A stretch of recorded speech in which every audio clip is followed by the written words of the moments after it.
കണ്ടിട്ട് പൊട്ടനായിട്ട് തോന്നുന്നുണ്ടോ? സത്യം പറഞ്ഞ വിഷമാവൂ. ഇനി എന്റെ ഭാര്യ പോകുന്നിടത്തൂല എന്നറിയ കണ്ട. എന്തിനാട്ടോ കുഞ്ചാക്കോവന്റെ ശരീരം വെച്ച് ഭീമരഘുവിനെ പോലെ പെരുമാറുന്നത്?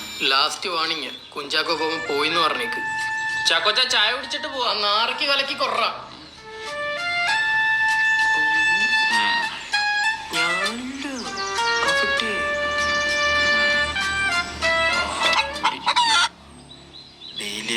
പിന്നെ 50 കോടിയുടെ ബിസിനസ് ഡീലല്ലേ ഞാൻ അവിടെ നടത്തിയത്. സത്യത്തിൽ എന്നെ ആ കുട്ടി വശീകരിക്കാൻ നോക്കി, എനിക്കൊന്നും അറിയില്ല.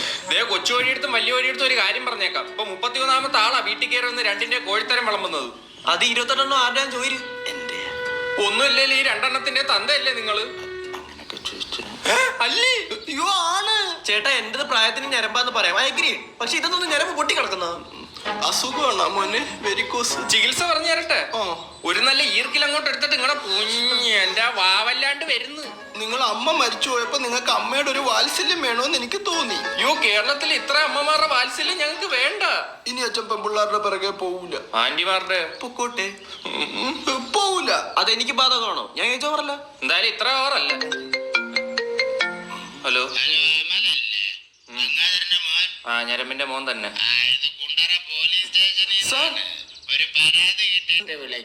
കുടുംബശ്രീയിലെ 12 പെണ്ണുങ്ങളെ നോക്കി പീഡിപ്പിച്ചെന്നാണ് ആ പരാതി ഗംഗാധരനെതിരെ. പുള്ളി അവിടെ അടുത്തുണ്ട്. അല്ല സാർ, നോക്കിയൊക്കെ എങ്ങനെയാ സാർ പീഡിപ്പിക്കുന്നത്? അത് തന്നെയാണ് ഇപ്പൊ ഡിപ്പാർട്ട്മെന്റും തലകുത്തി ആലോചിച്ചോണ്ടിരിക്കുന്നത്. നോക്കിയപ്പോ തന്നെ ഇങ്ങനെ അങ്ങനെ ഉരിയാടിയാലുള്ള അവസ്ഥ. എന്തായാലും ആ മഹാനെ ഒരുക്കി നിർത്തിയരാ. നമ്മള് വെള്ളി വിലങ്ങുമായിട്ട് വൈകിട്ട് അങ്ങോട്ട് വരാം സാർ. വെള്ളി വിലങ്ങുന്നു ഇല്ല, സ്വർണ്ണ വിലങ്ങ് വെച്ച് തരും. ഗംഗാധരൻ കാമനോട്ടം, ആ കാമനോട്ടം പോടാ തൊട്ടി ചാടി. ഇത്ര ആള് നാട്ടുകാരെ ഇറങ്ങായിരുന്നു, ഇപ്പൊ പോലീസുകാരായി. നമ്മുടെ കുടുംബത്തിലെ ആദ്യത്തെ പെണ്ണ് സല്ലേട്ടാ. എനിക്ക് മുന്നേ അച്ഛനത് നേടി. Congrats dad. Thank you. അപ്പൊ പ്ലേയങ്ങൾ ഒരുങ്ങിയിരുന്നോ? വന്ന് ഹോൺ അടിക്കുമ്പോ പൊക്കോ. ചില്ലറ ഞരമ്പൊന്നുമല്ല കാണിച്ചു വെച്ച്. ശൈലജ, ഞാനിന്ന് ഉച്ചക്ക് വന്നോട്ടെ. വൈകിട്ട് എന്നെ കൊണ്ടുപോയൊരു സ്കൂൾ വണ്ടി വരും. ഒന്ന് മനസ്സിലാക്കി ശൈലജ, നീ അവസ്ഥ ഉണ്ടല്ലേ.